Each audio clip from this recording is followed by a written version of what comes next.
Hey guys, welcome back to my channel, or welcome if you're new here. For today's video, we are going to be doing a chatty get ready with me where I put on skincare and makeup and answer some of the more personal questions that you guys asked me after my last life update video. If you haven't seen that video yet, I will list that below. I would definitely recommend watching that first, or this is probably going to feel confusing because you won't have that context. So go watch that, come back to this. Otherwise, if you have already watched that video, I think we're ready to roll. Because I want to make sure that I actually have time to answer all the questions that you guys asked in depth and detail and with thought, I'm not going to be talking through all of the products that I'll be using in this video, but I will, of course, make sure to list and link every single one of them in the description box below in the order that I use them. So if you are curious to know what I'm using, if you want to pick anything up after watching the video, everything will be listed for you below. All right, that I think is everything for housekeeping. So we're gonna jump into the video in a second, but before we do, please don't forget to give this a thumbs up, subscribe to my channel if you haven't already, click on that notification bell, and drop a comment below letting me know how you are doing today. I hope you guys are all doing great, and thank you so much as always for doing those things because it really helps to support me with the YouTube algorithm, so it means a lot. If you need anything from me, check out my description box below. I have Lightroom preset filters for editing your Instagram photos, my SPF merch, of course. I will have discount codes, links to all of my favorite beauty products. Of course, again, links to everything that I'll be using today. I think that's everything. So let's just jump on into it. Good morning, guys. She needs some love and care and attention. Let's just say that. My eyes are looking and feeling tired. I have a mosquito bite and an airplane zit to cover up on my face. I was at my best friend's wedding last weekend, which was on a lake up north in Minnesota. It was beautiful, but that involved a flight. I always get at least one zit from airplanes, from the recycled, disgusting air. And I have a million bug bites all over my body right now, including one on my face. So let's address this mess. I already cleansed, of course, but I did that in my bathroom so that it didn't get messy all over my mic and laptop. So I am just going to refresh, rehydrate with a mist.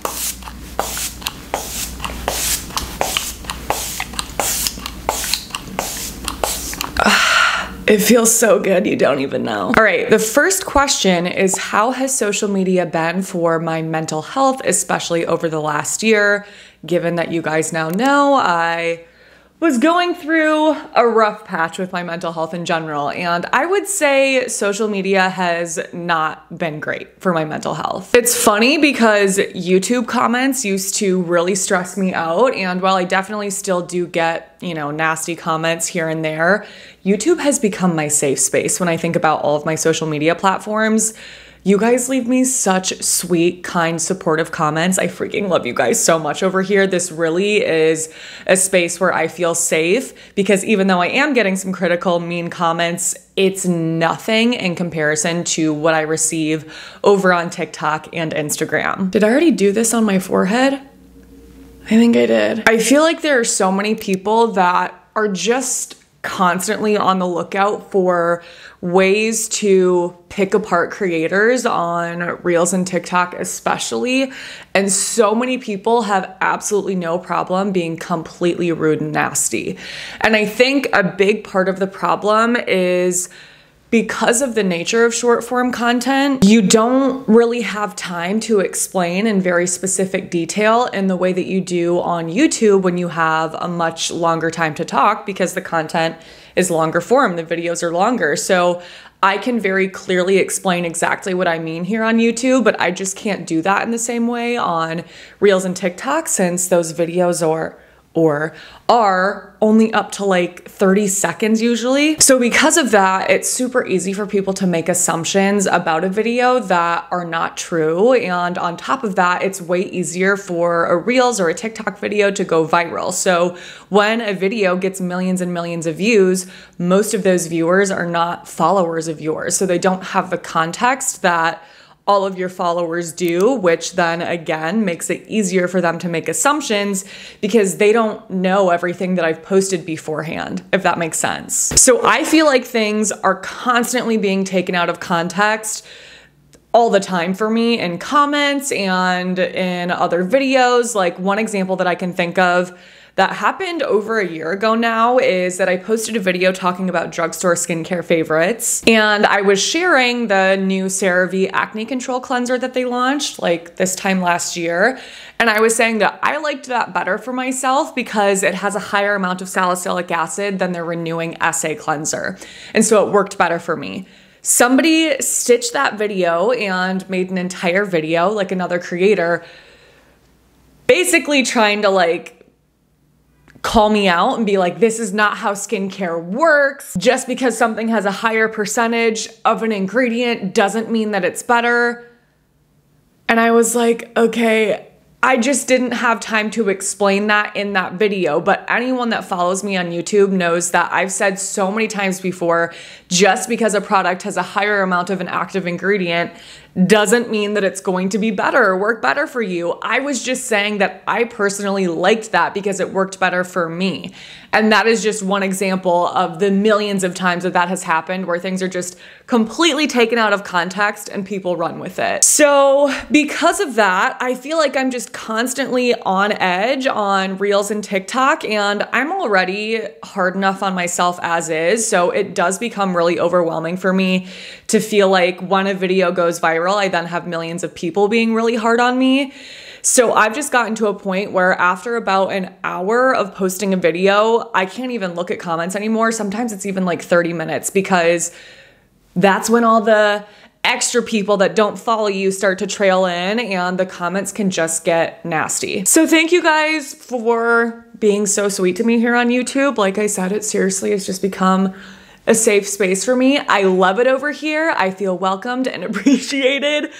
Yeah, the other platforms are something else. And then I have moments where I'm like, this is beauty content. I'm talking about a mascara. Why is this getting so intense? Like people just, I don't know, take things way too seriously. Let's just say that. All right, let's move on from that question. Next is how to help a friend that's going through a breakup later in life. I love this question. I think it's so sweet that you are wanting to be a supportive friend. That obviously is a really rough thing to go through. I have been there, and I'll say in the beginning, the best thing that you can do is just be there and let them cry it out if they need to. I have several memories of me with all of my friends in the first couple weeks after the breakup with all of us just sitting there crying. So, oh my God, I have like a memory at a bar of me and my best friend in the bathroom crying. All of my friends came over to my apartment after I spent that week at home and then came back, and we all were just sitting in my apartment crying our eyes out. I had a sleepover at my friend's place. All of us were crying. It was very emotional for all of us. So moral of that story is to let them cry it out in the beginning, even if you're not crying along with them. But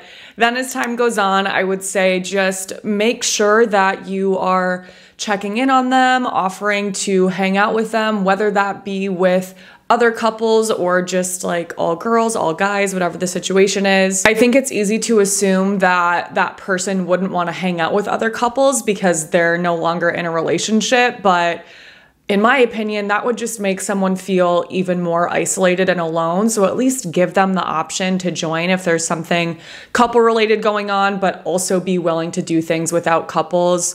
You know, whatever your friend needs, just ask them what you can do to be there for them, and that will go a really long way. They will appreciate that so much. The next question is something I am asked all the time, and that is what tips I have for making friends in a new city. And I'm really hoping that this sponge isn't picking up too much in the mic. I'll be honest, this has been so challenging for me. I posted a video montage of the past year over on Instagram on my 28th birthday, and someone commented like, Abby made more friends in the last year than I've ever had in my entire life or something along those lines. And I was like, no, you guys, these are all friends that I already had. None of these friends are new. And that's because I really haven't made new friends. I've made one new friend. And that's just because I'm in such a unique position that most other people are not in. So I live alone, which a lot of other people do as well. But then on top of that, I work from home and do not have a single other coworker. So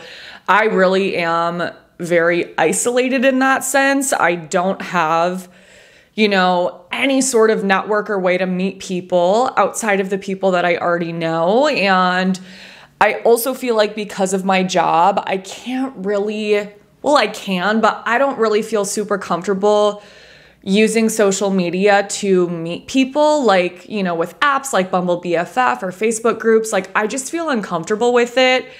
I don't know, like, I think it's so weird that I could use something like that and then someone would Google me and I have this whole social media presence.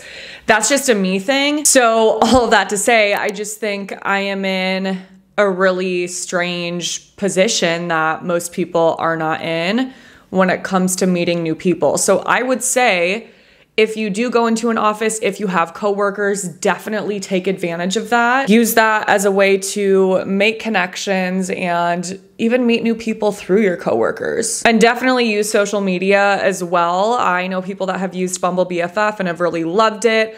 I feel like there are a lot of podcasts that have Facebook groups where you can meet people that are in your city. So if there is a podcast that you listen to and they have a Facebook group, I would definitely recommend utilizing that. The one thing that I did just literally this week start doing is I joined ClassPass so that I can start going to workout classes. I didn't want to because I've always been the type of person that loves working out completely by myself. It's always kind of been my like decompressing time. But now that I'm by myself all the time, it's not doing it for me in the way that it used to. And I was just thinking about it and I was like, you know what? I think just being in workout classes around other people would be really good for me. And even if I'm not meeting new friends in those classes, I then at least have an hour a few times a week where I'm around other people. So I've only done a couple of classes, but they have already made me feel better, which is great. So I would recommend doing something like that. Join ClassPass or some sort of fitness studio, yoga, Pilates, boot camp classes. I think that can be a really good way to just, not feel so alone. All right, next, I had so many questions about my living situation, if I plan to stay in Chicago, if I'll be moving to a new city, if I would move somewhere sunnier and warmer, if I'm going to move back to Minnesota. And I would love to live somewhere that is warmer and sunnier. Oh my gosh, I've wanted that for my entire life. The joke of Minnesota is that literally every single year, what did I just do here? Like clockwork, the second it gets cold and gross, we're all like, oh my God, it's disgusting here. Why do we live here? This is so miserable. We have to move. And then we hit late spring and summer and fall and we're all like, oh my God, this is the most beautiful place ever. We love it so much. And then the cycle starts over again. It's literally been that way every single year of my entire life. My family, all my friends. So as much as I would love to just pick up everybody and transport them to a warmer, sunnier place, that obviously is not going to happen, not realistic. And I always knew that spending time with my family and friends was really important to me, but I think this move to Chicago has just made me realize it's a lot harder for me to be away from them than I thought it would be. So because of that, I now know that I would never just pick up and move to a new city or to somewhere warmer and sunnier where I didn't know anyone else. Like, moving just for the sake of nicer weather, if I was completely alone, that's just not something that I would do because I would be miserable. I'm definitely a people person. I need to be around my people to be happy. So I really have no idea what the future holds for me as far as where I'll be living. My lease is not up here in Chicago until April, and who knows what'll happen between now and then. But at this point in time, my plan is to either re-sign here or if there's somewhere else that I want to live in Chicago, then move to that spot, but to stay in Chicago for at least another year and then reevaluate at that point. So right now, I'm not planning to go back to Minnesota when my lease is up here. I just don't feel ready to go back yet. I feel like I still have things that I need to do in Chicago, if that makes sense. So not planning to go back there yet, but I definitely could see myself settling down there. So we'll see. Okay, the next question I remember seeing on my last life update video, but I couldn't find it, so I don't remember exactly how it was phrased, but it was something along the lines of, do I ever feel invalidated when people say that I'll just be able to find a new partner easily? So when people leave comments like, oh, you know, you'll find a new boyfriend, you know, no problem, no worries, stuff like that. And I would say no, those comments don't make me feel invalidated. I know that people are just trying to be sweet and supportive when they leave comments like that. So I've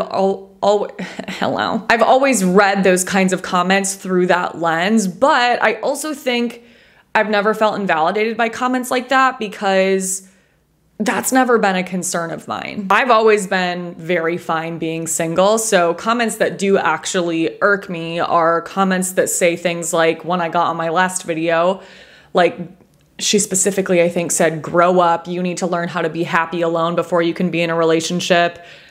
And I was like, yeah, that's kind of the point of this entire video. Meaning I was trying to figure out how to find happiness in this new scary phase in my life. And because of that, I knew I didn't want to be in a relationship yet. And I think it's easy to assume that anyone that is going through a hard time after a breakup is going through a hard time because they're no longer in a relationship and they're single. But I can genuinely say for me, that was not the case. I really think that the main reason I was having such a hard time after I got out of the sadness of the breakup and the loss of that is because the main way that I've had fun since college, so for the last, how long has it been? Like 10 years since I was a freshman in college. For the last 10 years, yeah, because I started when I was 18 and I'm 28 now. For the last 10 years, the way that I have had fun is by going out and being in these super lively social settings with all of my friends. And this is the first year of my life where I have felt a major shift away from that phase in life. And not just from my friends, from myself too. I cannot hang like I used to. So the issue for me was not that I didn't have a boyfriend. The issue was that I was living somewhere new with a much smaller network of people.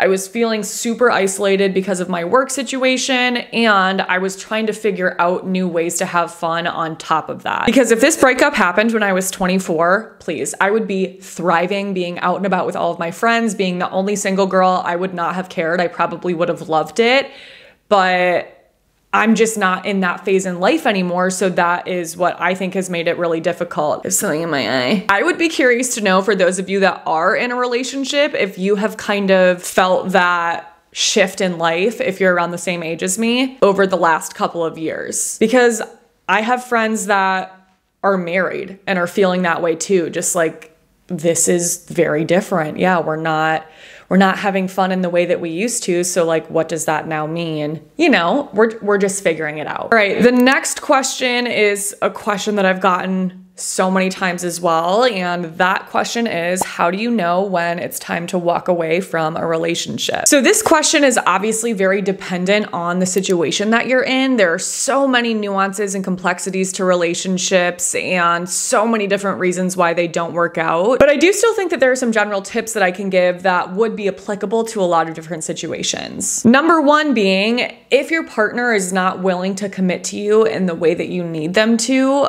I personally think that that 100% is a reason to walk away, even though that is not what my experience was. I guess this is actually probably the comment that did make me feel the most invalidated throughout this whole breakup experience, to go back to the last question. When I originally posted my breakup video back in the fall, I remember seeing several comments basically saying things like, yep, this is why you don't date someone who won't commit to you, or my personal favorite was something along the lines of, she obviously wanted a ring and he didn't want to give it to her, like classic or something like that. And I was like, first of all, no, that actually was not what happened at all. Not that it even matters, but it just really bothered me because I was like, why is it always the assumption that if a woman in her late 20s or older is going through a breakup, that it's because the man wouldn't propose to her? Ew. So anyway, even though that was not the experience that I had in my last relationship, I of course have experienced that in my life before. I think most of us have experienced something like that, where we're with someone that we really like, or maybe we're dating more casually and we want things to be more serious, and that person is not willing to do that. If you're in that situation, run. There are a million other people out there who would be dying to date you exclusively, to put a ring on your finger, whatever kind of commitment you need.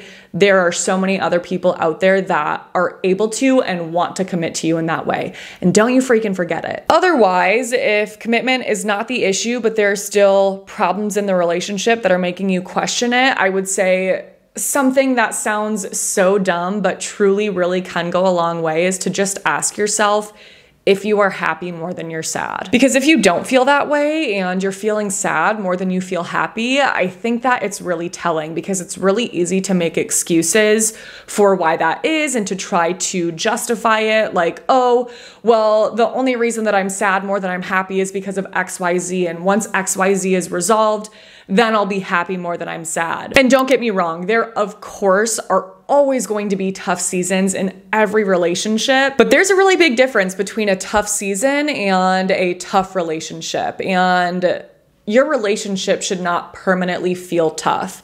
It should be light and easy more than it's hard and heavy. So if you're in a relationship like that, that just feels like it's always hard, I personally think that is a really big indicator that it's time to walk away. Because even though you may both still love each other, I promise there's going to be a relationship out there for you where you guys love each other, but then things also just feel light and you feel like you can breathe. Like, that's how it should be. And the last thing that I will talk about in this video that I feel is a really, really big sign that it's time to walk away from a relationship is if you're feeling held back in any way. If you feel in your heart that there is something bigger or better out there for you and that relationship is preventing you from reaching that, then it's time to walk away, because you're just going to end up resenting that other person as time goes on, because you will always feel that you were held back from doing something that was really meant for you. So if you're feeling held back, time to fly. All right, the next question is, what was the biggest lesson that I learned after getting through the hardest season? And oh my gosh, I have learned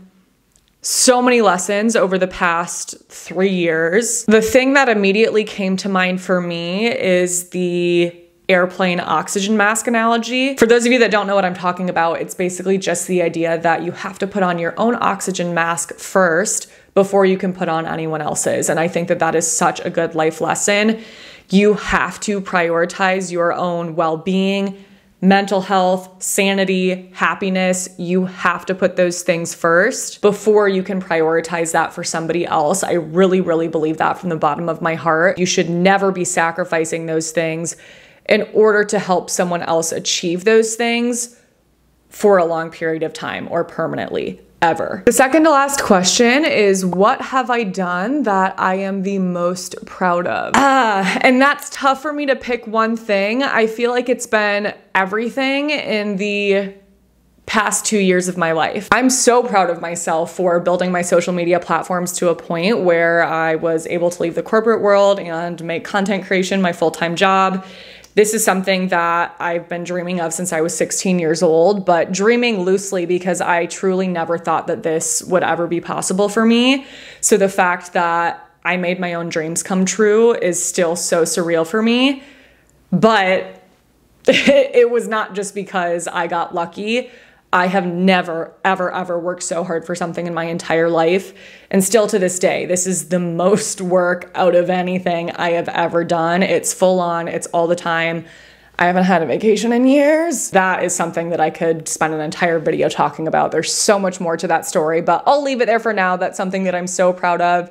And I am also just so proud of myself for overcoming everything that I have in the last couple of years, for jumping out of my comfort zone, moving to a new city, and continuing to try to just live a happy, healthy life throughout this entire experience. I'm really, really proud of myself for all of that. All right, I'm gonna do my last coat of mascara and my lips off camera quickly, and then I'll come back to answer the last question, because I feel like I need to not be distracted to answer that in the best way possible, because the question is, am I dating?